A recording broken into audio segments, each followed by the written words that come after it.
Hey guys, figured I would start a video. Please excuse the background noises. There's a puppy and then my son's playing video games. But I figured I would make a video talking about my newest hobby, which is sewing. And I got into sewing because I've always modified my gear when I was in the army. And I even bought my own gear a lot of times. And especially in Iraq, where I'd order it and get it sent. So let me talk about my journey into sewing. I wanted to make my own plate carrier because they were kind of expensive, and I figured I'd be able to make my own plate carrier exactly the way I wanted it. And so, you see all the people online mentioning that the new plastic sewing machines are horrible.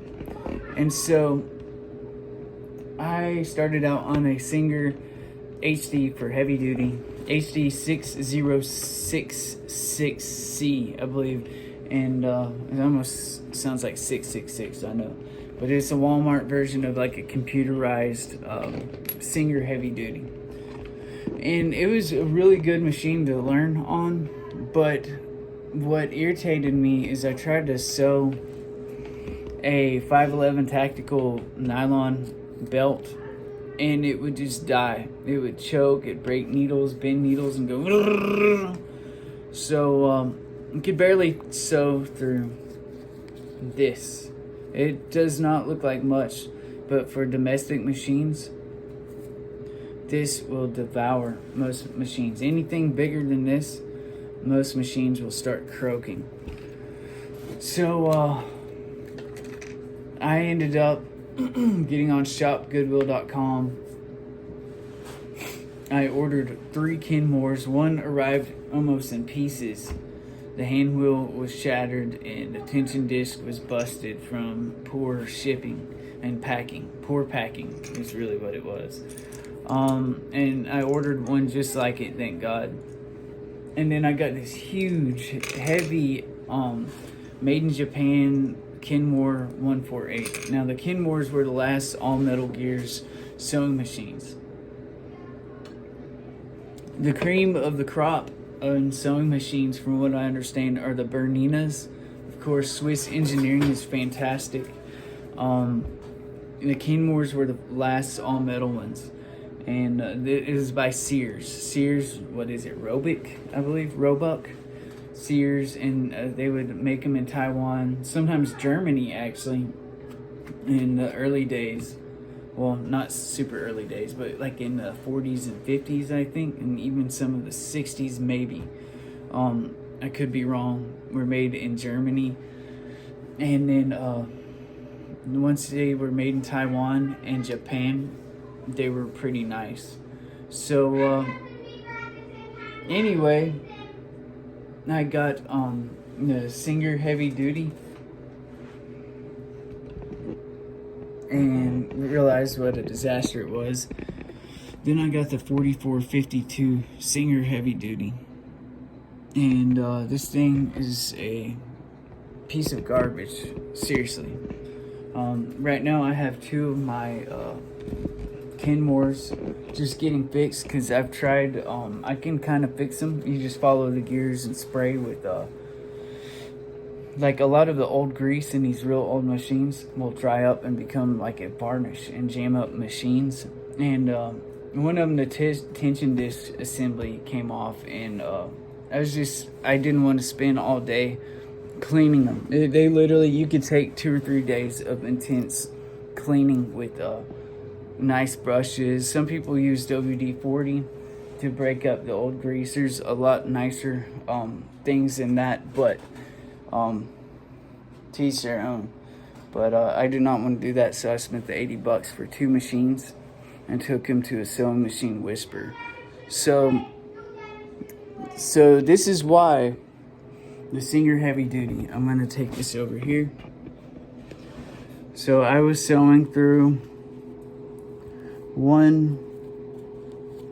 that's 1 layer of duck cloth, 2 layers, 3 layers of duck cloth, and some plastic canvas is what it's called.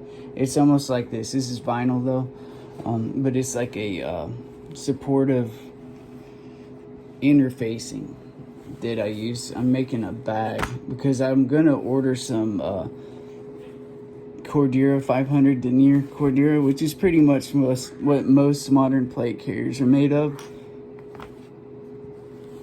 And so I was just doing this, and I find myself doing this quite often, just through like 3 or 4 layers of duck canvas, which is pretty much the Carhartt material. I will bend the shit out of needles. I don't know if you can see this,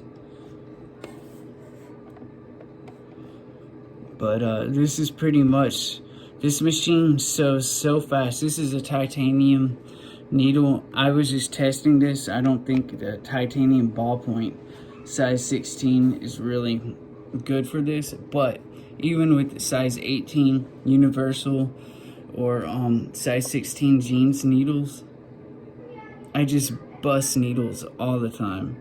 And believe me, I've messed with the tension. This is upholstery thread. I've gone lighter. I was testing this thread, but I've used a lot of bonded nylon, which is pretty much the heaviest thread that you can use. And these sewing machines are so weak, it's unbelievable. So, and they sew so fast. Unless you're turning the hand wheel a lot, you're always going to have sloppy stitching with these machines, and they're such trash. Unbelievable.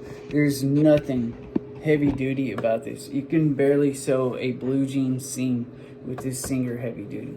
And so the modern thing about sewing machines being really weak, I do believe it, but I've found that the old Kenmore machines, I've heard some of those are needle feed machines, which is pretty much, I guess a needle feeds them. They have a high presser foot lift on the Kenmores. That's one good thing about them, actually. And they, some of them are needle feeders, and so it's actually not just these little feed dog things like the old 1960s. Kenmores, I believe, are needle fed, so the needle helps move the fabric, and some industrial machines are like that. So you have the feed dogs and the needle feeders, but I don't think they're that much better than this thing right here. So what I've done is I've ordered it's pretty much a Juki 1541, but it's with some Chinese crap because it's too rich for my blood. But the Thor 1541 that I ordered, it does have some Japanese made components, like I guess the hook, and the reason why I ordered it is because I think it takes more thread than the actual Juki 1541S, and there's a lever with 6 adjustable heights that you can adjust how high the damn walking foot raises, and it's more powerful than a Consew 206 RB, whatever they're called. But my biggest issue with sewing is this rinky-dinky presser foot lift. I hate that. Like, that is ridiculous. Why any sewing machine has such low space is ridiculous. They need to have more space. And I do know that the more lift that you have, it starts messing with tension. So for a while, I ordered this $100 Chinese shoe patcher, shoe cobbler, leather patchers, leather cobbler, whatever it's called, and you can put shoes on here. It's a great machine, but when you wind a bobbin, it's a nightmare. These are test pieces. So this is what I did. This is just a magnet. Ugh. But winding the bobbin on this machine is really rinky-dinky. But this is excellent once you fight the tension for sometimes an hour. If you change thread sizes, this is why I'm running one tension thing for a certain thread, and then for heavier thread, I'll run a different one. You can run mega size needles that they make through, I think, the Oregon company. I think it fits up to size 24 without modifying this, and it takes domestic needles as well. But once you mess with the tension and then you wind the bobbin on this rinky dinky thing right here, it's just a pain in the ass after a while. It's good for small projects, and it is powerful. If you get a bigger needle, it will sew anything that you could fit under this foot. So I mean, that's some decent clearance compared to most crappy sewing machines. But I really wanted something serious. So once I get my Thor 1541, and I'm gonna make some videos on that. And I'm also about to order a bunch of 500 denier Cordura. I was looking for some 1.25 inch webbing, but that's almost impossible to find, I've noticed, except for a few companies, and you gotta call to order it, unless they probably want me to buy it wholesale lots. So I do have a wood burner, and I might order that thing off of Sailrite that you can really make the webbing look nice if you cut it. But the reason why is because I have a few slings that I want to modify from Magpul. But what I'd like to do eventually, the sewing machine I got is rated for automotive upholstery, and so you can do a lot of stuff, but I'd like to eventually make some nice plate carriers and things like that.